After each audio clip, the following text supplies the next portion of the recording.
Bonjour tout le monde, aujourd'hui on se retrouve pour une petite recette healthy, une petite recette santé. On va faire des barres céréales maison aux pépites de chocolat. Donc pour ça c'est tout simple, il va vous falloir des flocons d'avoine. Donc là, il en faudra 200 grammes. Pourquoi les flocons d'avoine? Parce que c'est riche en fibres. Ça facilite la digestion, le transit. Puis c'est très bon pour la glycémie. Ça régularise et ça normalise la glycémie, le cholestérol. Donc il ne faut vraiment pas s'en priver. Donc je vous mettrai bien sûr la liste en barre d'infos. Donc 200 grammes de flocons d'avoine. De la compote, 130 grammes. Moi, je prends de la pomme sans sucre ajouté. Bon, c'est mieux si vous pouvez la faire maison. Mais là, j'ai pris celle-ci sans conservateur et arôme artificiel. Ensuite, il vous faut des graines de lin.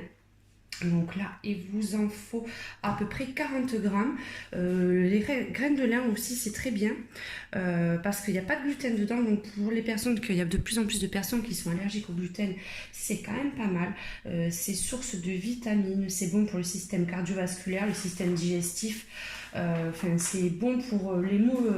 Pour diminuer l'arthrose, pour faciliter la ménopause. Il y a beaucoup de minéraux, d'acides gras essentiels et beaucoup de vitamines dedans. C'est une graine qu'on utilise beaucoup pour les produits minceurs aussi parce que c'est un aliment qui brûle les graisses, donc c'est vraiment un très très bon aliment. Donc là, il en faudra 40 grammes. Ensuite, il faudra un blanc d'œuf, des pépites de chocolat. Donc les pépites, il en faut environ 40 grammes. Des amandes, il en faut à peu près 50 grammes.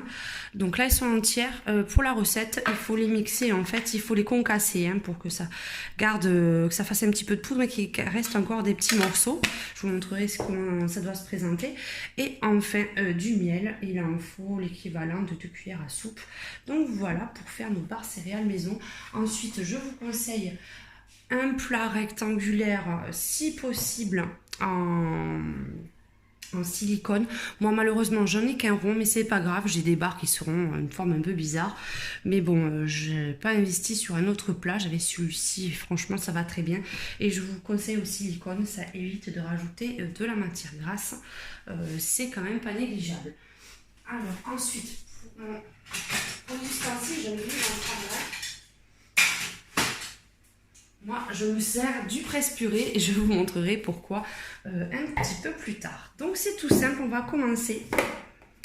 On prend la petite balance. Hop, voilà, comme ça, on peut rajouter nos ingrédients. C'est beaucoup plus simple. Donc, c'est parti. Donc, pour l'instant, 200 grammes de flocons d'avoine. Là, ça vous fait une dizaine de barres à peu près.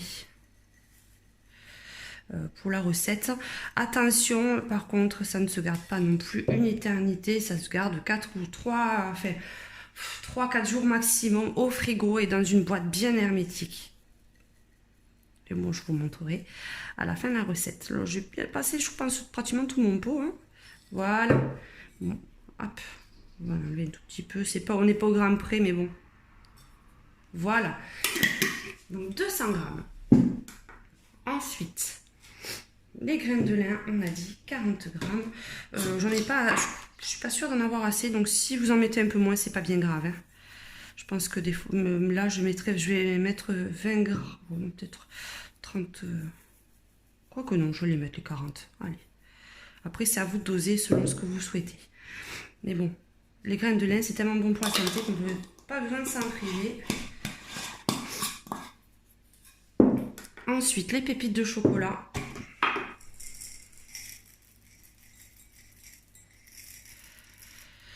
Hop. 40 grammes, c'est pareil. Là, vous avez mis le mélange. On mélange bien.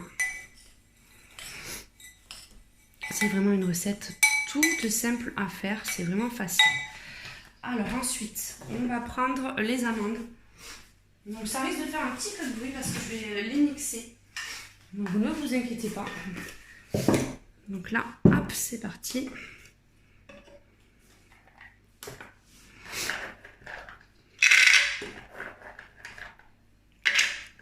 Les amandes, c'est 50 grammes. Hop.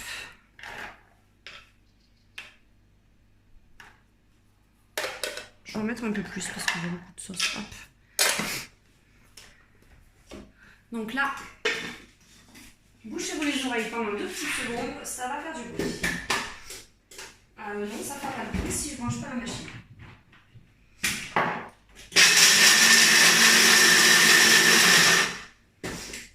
Donc c'est fait. Je laisse des morceaux, vous allez voir. Vous voyez, j'ai laissé des petits morceaux. Il y a des endroits, il y a des amandes presque entières. C'est pour ajouter un petit peu du croquant. Moi, j'aime bien que ça soit pas tout lisse. Et ça donne du goût supplémentaire. Donc, je préfère pas les mixer entièrement. Donc, on mélange bien l'ensemble. Donc, ensuite, ce qui est bien aussi, c'est qu'on n'utilise pas 40 millions de plats. Tout se fait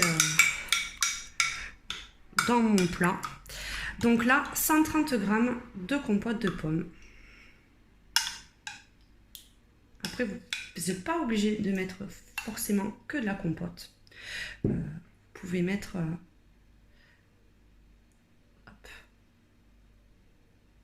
vous pouvez mettre n'importe quel fruit, hein, de la compote, de ce qui vous va le mieux. Après, c'est juste pour aromatiser. Hein. Ensuite, 2 cuillères à soupe de miel.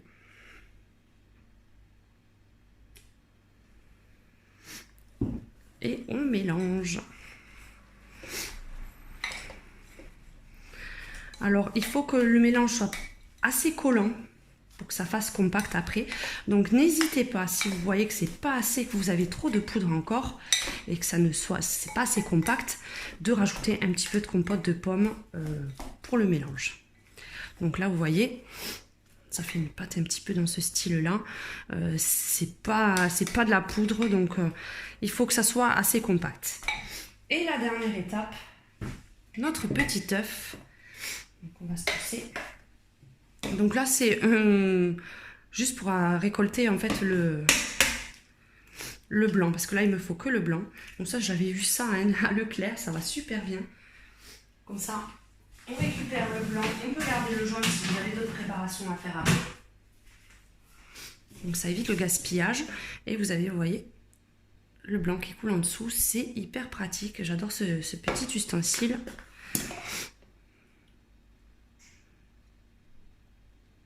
Hop. On essaie de garder le plus de blanc possible quand même.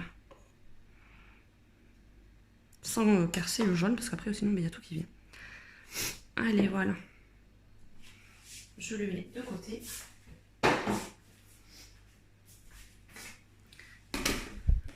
Et on verse le blanc, pardon, dans la préparation. Et on remue bien. On essaye de vraiment bien remuer de partout.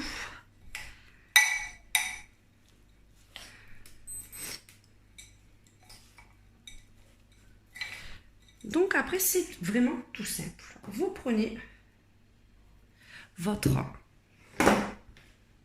moule en silicone. Donc moi je le beurre pas parce que il est vraiment ça adhère pas du tout hein, dessus. J'en ai fait plusieurs fois.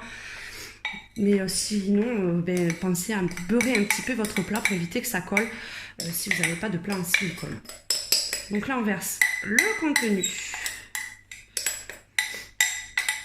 dans le plat.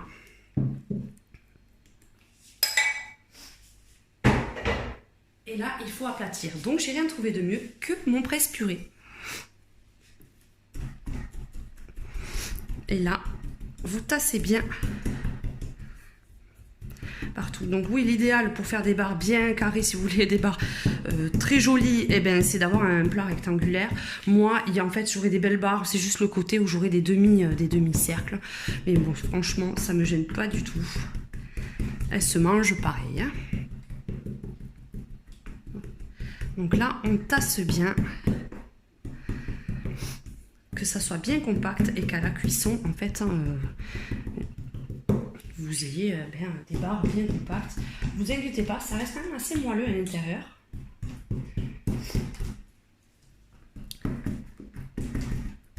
Donc voilà.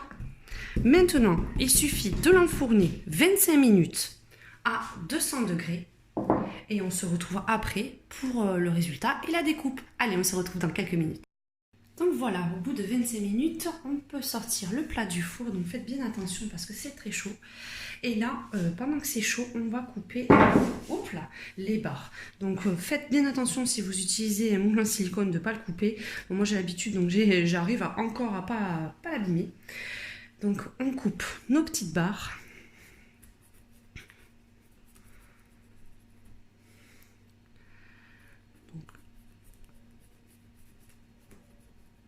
Donc des fois quand vous passez au-dessus des amandes c'est un peu dur mais...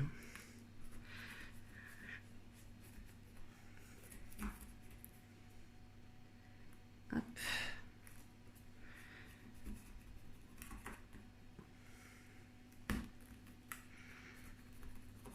Et après je les coupe une fois au milieu. Donc là ça va me faire à peu près 1, 2, 3, 4, 5, 6, 7, 8. Là, ça va me faire 12 barres. Donc, une fois que j'ai déjà précoupé mes barres, je vais le faire refroidir. Il faut absolument, avant de démouler, que les barres soient complètement froides et que le plat aussi. Donc, vraiment bien attendre que tout est vraiment bien refroidi. Une fois que c'est bien refroidi, vous pouvez le déposer dans un tupperware. Moi, au fond, je mets toujours une feuille de papier sulfurisé. Et je le ferme bien et je l'entrepose surtout l'été au frigo. Donc voilà, je vous mettrai une photo finish une fois que les barres auront refroidi pour vous montrer le résultat final. Donc je vous souhaite à tous un très bon appétit. À très bientôt.